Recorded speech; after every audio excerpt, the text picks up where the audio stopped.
Welcome. Today we're talking to Nick Brown from EPCC about the Excalibur xDSL project. Nick, would you tell us a bit about yourself and what your background is?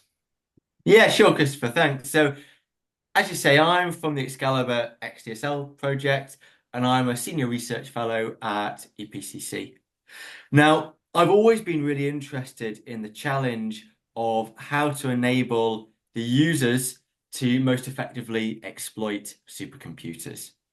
And uh, this is a real challenge because even on today's HPC machines, it's really, you need a lot of expertise to get the most out of that machine. And you think we're moving into the exascale era, it's going to make it even worse because the machines get more complicated.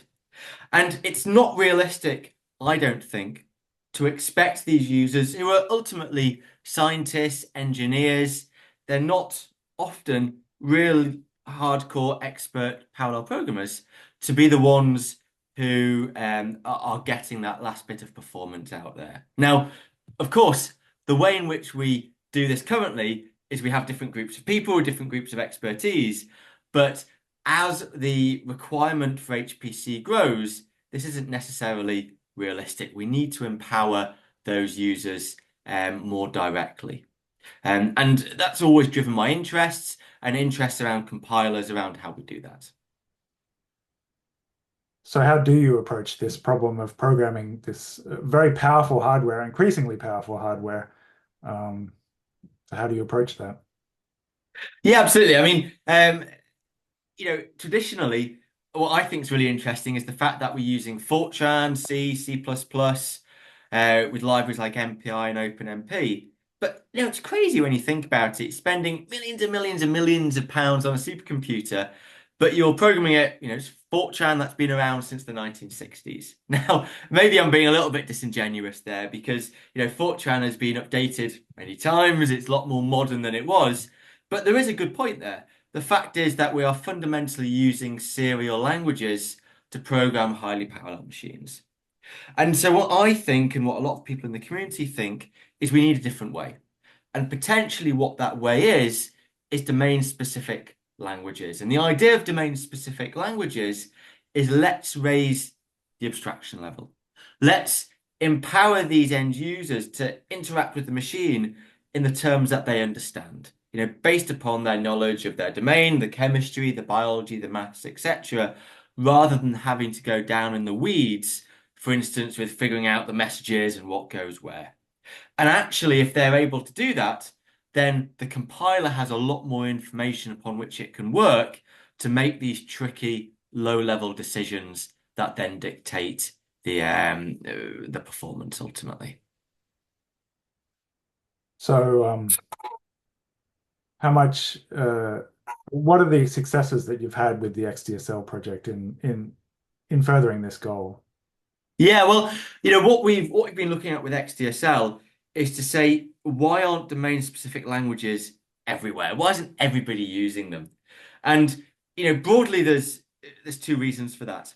The first reason is the word language, and actually, I always dislike that here because we're not often saying to people, learn a new programming language. Actually, instead, what we're saying to people is adopt an abstraction that suits you much better. So I think the word abstraction is much more appropriate because these are often embedded within an existing language or technology, but providing something more familiar. So that's progressing quite nicely there. The other challenge, though, is the siloing of the compiler frameworks and toolkits. The simple fact is, if you take one domain-specific language or abstraction currently, you'll find that it's pretty much independent of another one, and of another one, and of another one. But when you look at all of them, actually you see that there's a lot of shared things going on, but they're just reinventing the wheel. So that's really what we've been focusing on here to try and break these silos and try and enable better sharing. And we've done this a few different ways. And if you like top down, what we've done is we've driven this from three things. The first thing is the DeVito domain-specific language developed by Imperial, and this is all for seismology. The second one is the Cyclone domain-specific language by SDFC. This is all for weather and climate. And the third one is Fortran itself. Now, that might sound a bit strange, but Fortran is actually rather high level, and you can actually express quite a lot of rich information in that language itself. So what we said is let's start with these three things, and actually, can we provide this common ecosystem, this common infrastructure that will enable them to share that compilation stack? And the way in which we've done this is by leveraging what's called MLIR. Now, this is really, really common compiler technology, about 5 years old, but it enables the sharing of what's called intermediate representations and transformations between these. You can sort of jam all these different things together like a jigsaw. The one big disadvantage of MLIR is it's quite difficult to learn and requires quite a big sort of a steep learning curve to do it. So as part of that, we developed a framework that we've called xDSL. It's a Python compiler toolkit that's one-to-one compatible with MLIR. And you can live in xDSL, you can go into MLIR, you can go back. It solves a real problem. And we've actually got over 100,000 downloads on PyPy of the framework. So you're asking about successes. Well, for us, that's a big success because people are actually using this, they're playing with this. But what this also gives us is not only fast prototyping of compilation ideas, but also the fact that things like DeVito, things like Cyclone, their existing compilers are all written in Python. So it's actually very easy to integrate that with the XDSL framework. And absolutely, we've been able to strip out a lot of the bespoke ideas and build upon this common MLIR ecosystem. And then what we did in terms of another success, I mentioned Fortran. We said, well, actually, we've got some of these domain-specific abstractions. Can we fold this back into the Flang Fortran compiler? And we did that again through xDSL, and we ended up with between a 3 and 4 times performance improvement just by taking that specialist knowledge that we get through these domain-specific abstractions and, as I say, applying this back to general purpose codes. That sounds pretty good. How do you foresee this kind of software improvement, programmability improvement continuing with the coming to the end of the Excalibur project? Yeah, I mean, it's a great question because I think this has been on, a few people's minds how we continue the work we're doing. One of the big impacts that this also has is around the energy usage side of things. Because, all other things being equal, if you can run codes faster on an existing machine and you're using it more effectively, well, you're probably going to use less energy. But also there are a whole bunch of new hardware architectures out there which promise to be a lot more energy efficient.